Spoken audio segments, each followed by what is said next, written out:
We are so thankful that you've joined us today. This whole month, we've been focusing on what's most important in life, Darla, relationships. How to have a healthy, meaningful, and here's the key, lasting relationship. All of us want that in life. You know, relationships are the make it or break it. They can make our life steady, meaningful, enjoyable, purposeful.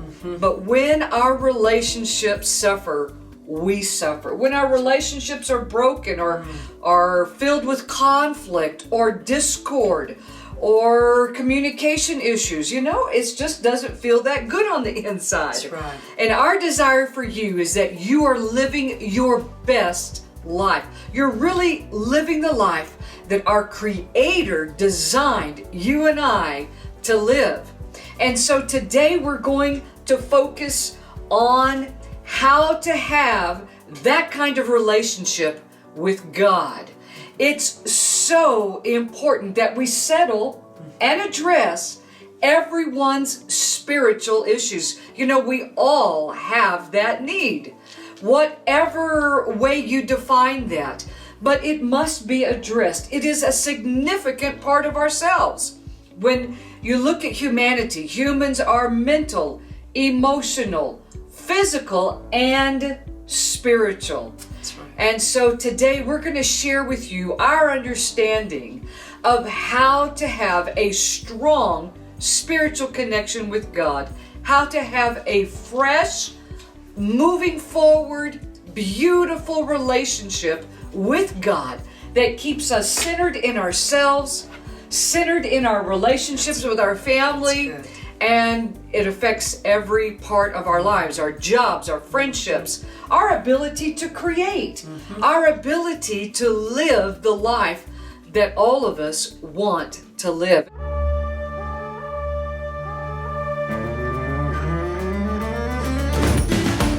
First of all, we have to address this issue because God is really a title.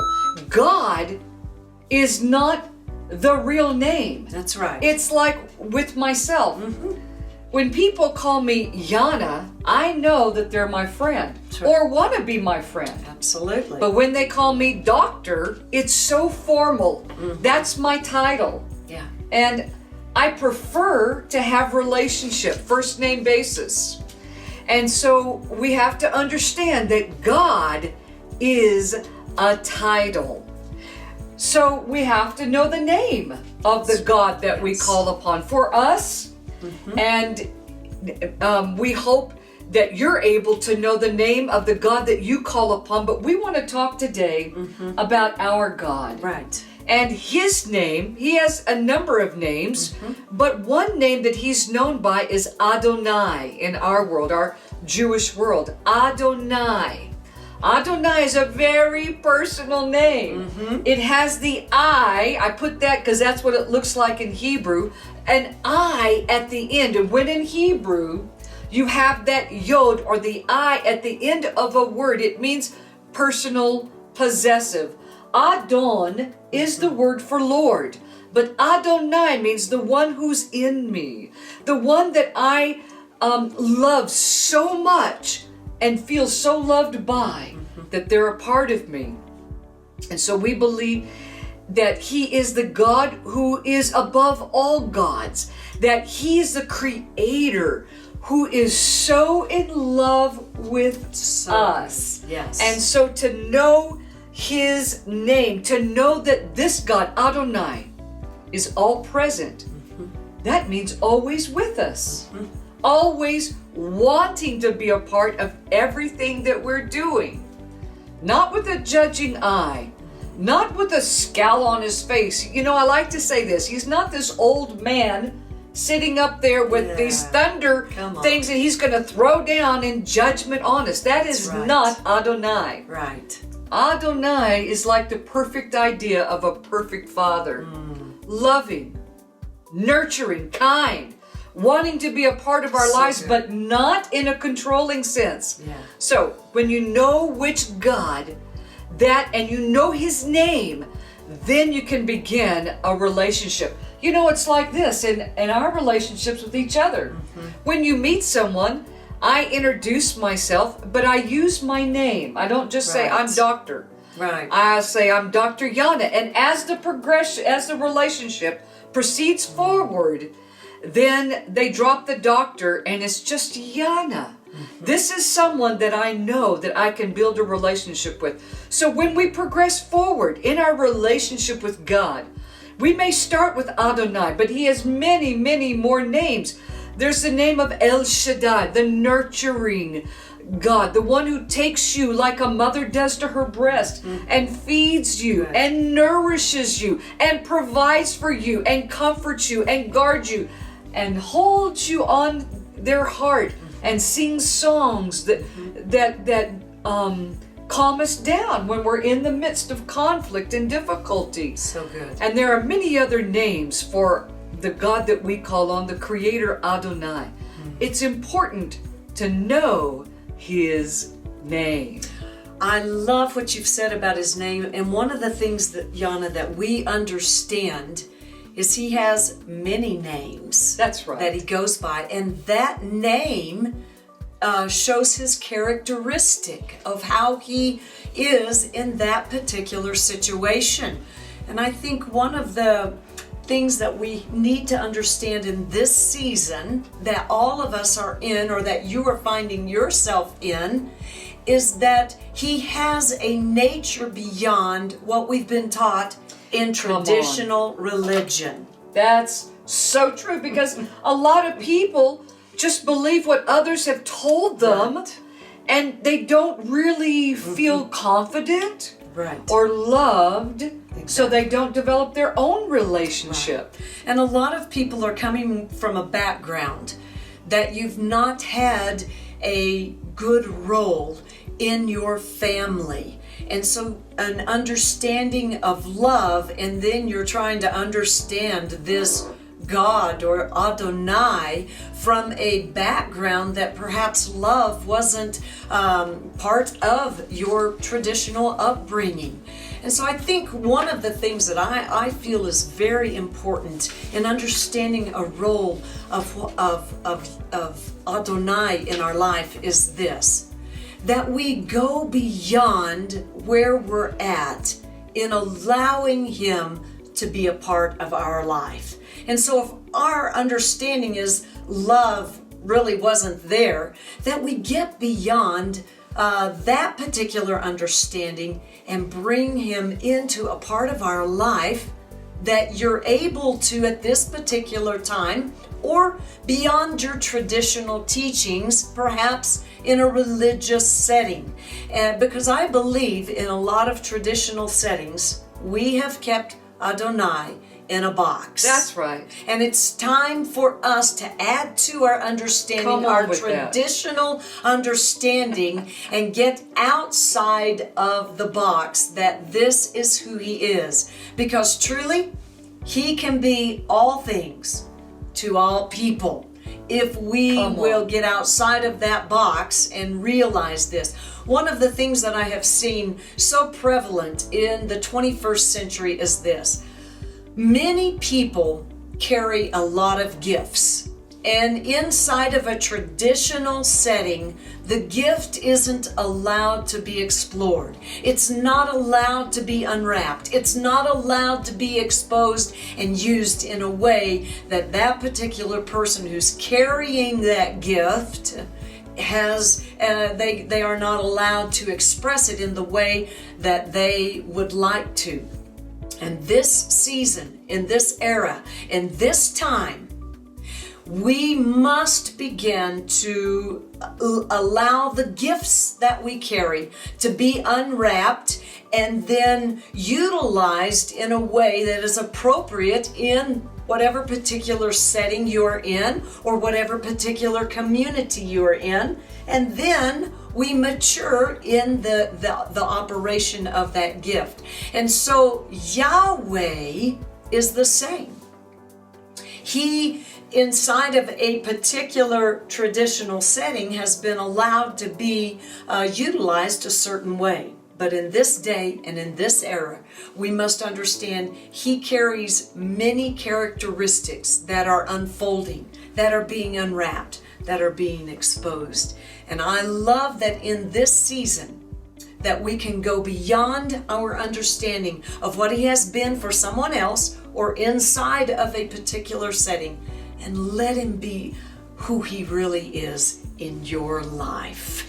I think that's really beautiful. Now, I'm going to make another point, but you're going to want to listen all the way to the end, because we have our, I think, most important point to make at the close of our broadcast today. And you said the name Yahweh. Yahweh is another name like Adonai. Same God, but it's a deeper meaning of his names. And I think what we must do for you and I to move forward in our relationship with God, number one is calling him by his name. Number two is stepping outside of the bounds of traditional religious teachings. You've all heard and seen wonderful things about God, or maybe not so wonderful. So we get to step outside of the confines of religious hierarchies, of people telling us their experiences, and we get to have our own. That's it. And so Adonai is more than a banker. Come on. Oh, he is so much more than just a helper. He is so much more than the things that he's been used for. You know, religion carries its currents of ideas and concepts. And so for a while, there was this thing that if you believed in God and you were blessed, you could get rich. I mean, come on. Yeah, he's so much more than that. He doesn't want to be relegated to the confines of a religious system. And what that does is give you another opportunity. If someone told you, well, God doesn't like or accept people who do this or people who are that, you get to have another chance, because God is bigger than somebody else's concept, and God loves you. That is the most important thing that we can say really about Adonai. Yes. He loves you. He put you together. That's why you're unique and different from everybody else. He loves who you are. He loves the creation that lives within you. And he's more than just a supplier of the new car or the bills to pay the house. Does he do that? Well, he cares. He cares about everything that you care about. And let me say this. He cares about every feeling you feel. If you feel that God is mad at you because of a certain behavior or tendency in your life, that's not the God Adonai. That's maybe some other God. That's right. But it's not the God Adonai. He's more than what we've understood about him. He's more than what we've opened ourselves to experience. And maybe that's really what it's all about today. That there's a brand new story for you to write. That's it. With Adonai. Right. You get to start fresh. And you get to start like this. He's not mad at you. He's not disappointed. He's not upset. He's not in a bad mood. He loves you. And if you will have the courage to open the door to your heart and begin afresh and anew, not based on what anyone else says, That's right. but based on your own involvement with Adonai, maybe you'll meet again, perhaps this time really for the first time. But begin to understand that he's more than a helper. He's more than a banker. He's actually someone who absolutely loves you.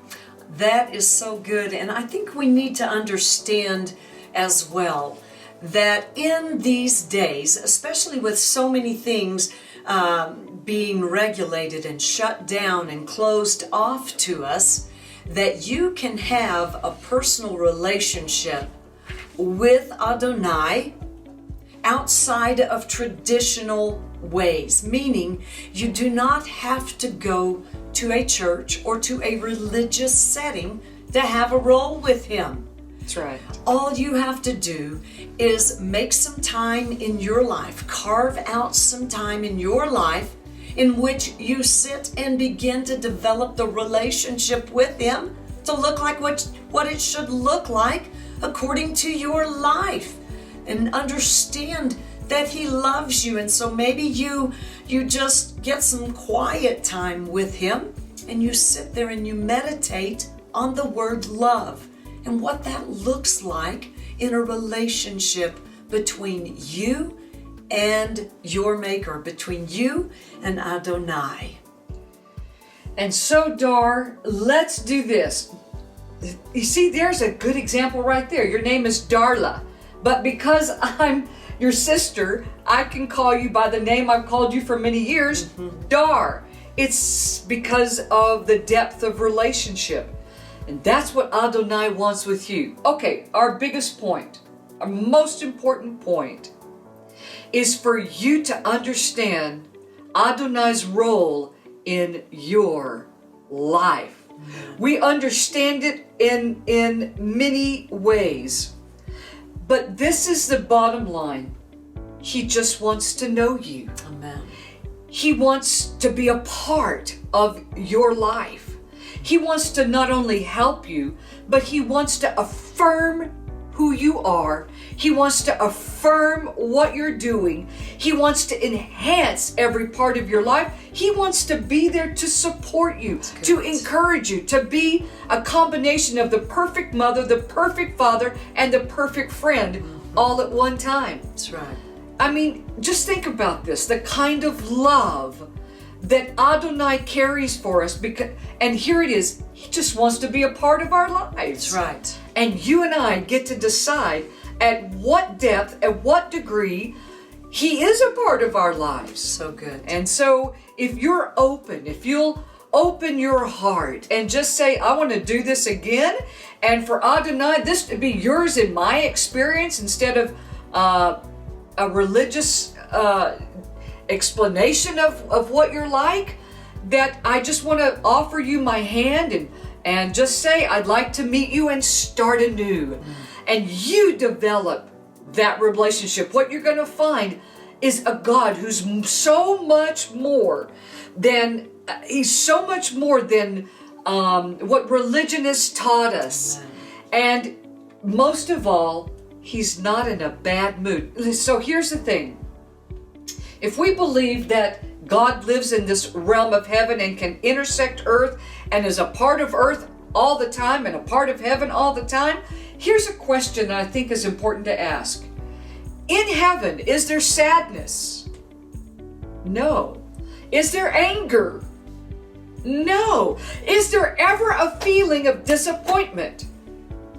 No. The answer is no. Therefore, because God is in heaven, although He can be omnipresent, which means with us also at the same time, but His home, so to speak, is in the realm of heaven. And if there's no sadness, no anger, no disappointment, here's the ultimate question. Has He ever felt a second of disappointment concerning you? No. Has He ever been mad at you? No.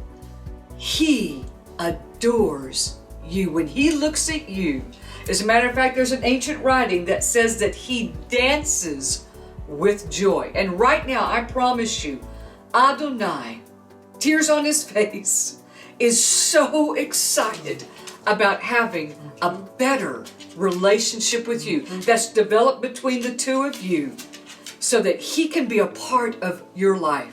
He absolutely adores you. Oh, that is so good, Yana. Well, it has been wonderful to be with you today. I hope you've enjoyed this YouTube video today. If you have, we would love for you to give us a thumbs up. We would love for you to subscribe to this as well. We've enjoyed being with you today. Again, I'm Darla Fields. I'm Dr. Yana Sanders, and next week you're going to want to listen to this because we're going to talk about how do you love yourself and how do you feel accepted. So, you're Darla Fields, I'm Dr. Yana Sanders, but together we are the Hebrew sisters. Shalom. Shalom.